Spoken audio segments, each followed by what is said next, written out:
बहुत समय पहले मिस्र में एक प्रसिद्ध राजा हुआ करता था, राजा खालिद। वह वीर था, न्यायप्रिय था, लेकिन उसके शासनकाल में एक बात बहुत अजीब हो रही थी। नील नदी का पानी हर अमावस्या की रात सूख जाता था और सुबह फिर भर आता। प्रजा डरती थी। लोग सोचते थे कि नदी नाराज है। राजा ने सबको भरोसा दिलाया, मैं नील की आत्मा से मिलकर उसकी बात समझा।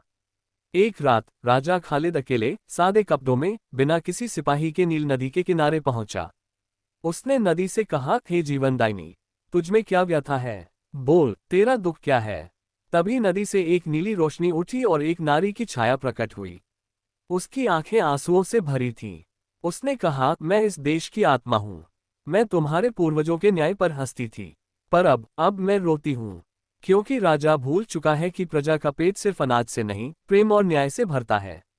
राजा अचंभित रह गया। नील की आत्मा ने कहा, अगर तुम सच्चे राजा हो तो 3 रातें मेरे साथ नदी के भीतर बिताओ, बिना गुस्से, बिना डर और बिना अहंकार के।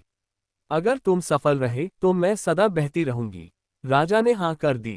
पहली रात राजा को नदी के भीतर गरीबों की चीखें सुनाई दी। वह कांप गया, पर सह गया।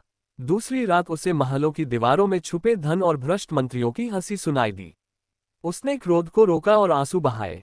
तीसरी रात उसे अपनी खुद की आत्मा का प्रतिबिंब दिखाई दिया, थका हुआ, अकेला, लेकिन सत्य का प्यासा। नील की आत्मा मुस्कराए। सुबह होते ही नील नदी अपने सबसे सुंदर रंग में बहने लगी। नील की आत्मा बोली, राजा खालिद, तुम अब केवल राजा नहीं, प्रजाजन का संरक्षक हो।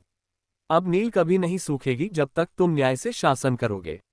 राजा लौट आया। उसने अनाज के गोदाम खोले, कर घटाए और जनता को सभा में शामिल किया। जब शासक प्रजा की आत्मा की पुकार सुनता है तो नदी, धरती और आकाश भी उसका साथ देते हैं। दोस्तों, उम्मीद है आपको यह वीडियो पसंद आई होगी। अगर वीडियो पसंद आए तो प्लीज वीडियो को लाइक और शेयर करके इस चैनल को सब्सक्राइब जरूर करें। तो मिलते हैं एक और नई वीडियो पे, तब तक के लिए मेरे इस चैनल पर बने रहिए।